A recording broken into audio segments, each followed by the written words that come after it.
સુરત મહાનગરપાલિકા દ્વારા science centre art gallery ખાતે ધોરણ 8 થી 12ના વિદ્યાર્થીઓ માટે વિકસિત ભારતના યુવાનોનું વૈશ્વિક નેતૃત્વ માટે વિજ્ઞાન અને નવીનતાના ક્ષેત્રે સશક્તિકરણ વિષયને અનુલક્ષીને વિજ્ઞાન મેળાનું આયોજન કરવામાં આવ્યું હતું।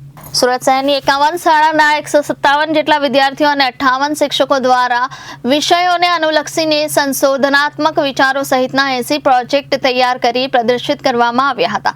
વૈશ્વિક નેતૃત્વ માટે ડિજિટલ ભારતના ટકાઉ ભવિષ્યનું નિર્માણ, વિકસિત ભારત માટે યુવાનોને સશક્ત બનાવવા, વિજ્ઞાન અને નવીનતા ક્ષેત્રે યુવાનોના કૌશલ્યમાં વિકાસમાં વધારો કરવો। વિજ્ઞાન મેળાને 2 ગ્રુપમાં વહેંચવામાં આવ્યું હતું। ગ્રુપ એ ધોરણ 9, 8 અને 9 અને 10ના વિદ્યાર્થીનીઓ, ગ્રુપ બી ધોરણ 11 અને 12ના વિદ્યાર્થીનીઓ। આ વિજ્ઞાન મેળો 22 અને 23 ઓગસ્ટ 2025ના રોજ સવારે 10 થી સાંજે 4 કલાક સુધી ખુલ્લો રહેશે, જેનો લાભ સુરત શહેરના શાળાઓ અને જાહેર જનતા વિના મૂલ્યે લઈ શકશે।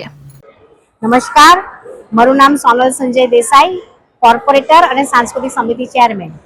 સુરત મહાનગરપાલિકા દ્વારા વિજ્ઞાન મેળાનું આયોજન સાયન્સ સેન્ટરમાં કરવામાં આવ્યું છે। આજે અને કાલે 2 દિવસ આ સાયન્સ સેન્ટરમાં વિજ્ઞાન મેળો ચાલવાનો છે, જેમાં 51 સ્કૂલોના 160 બાળકોએ 80 પ્રોજેક્ટ રજૂ કર્યા છે।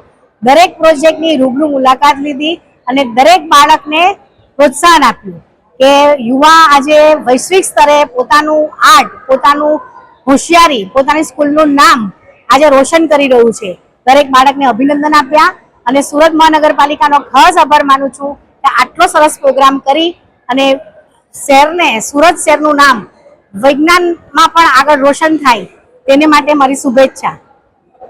Reporter Arvind Rathod, Janadesh news, Surat.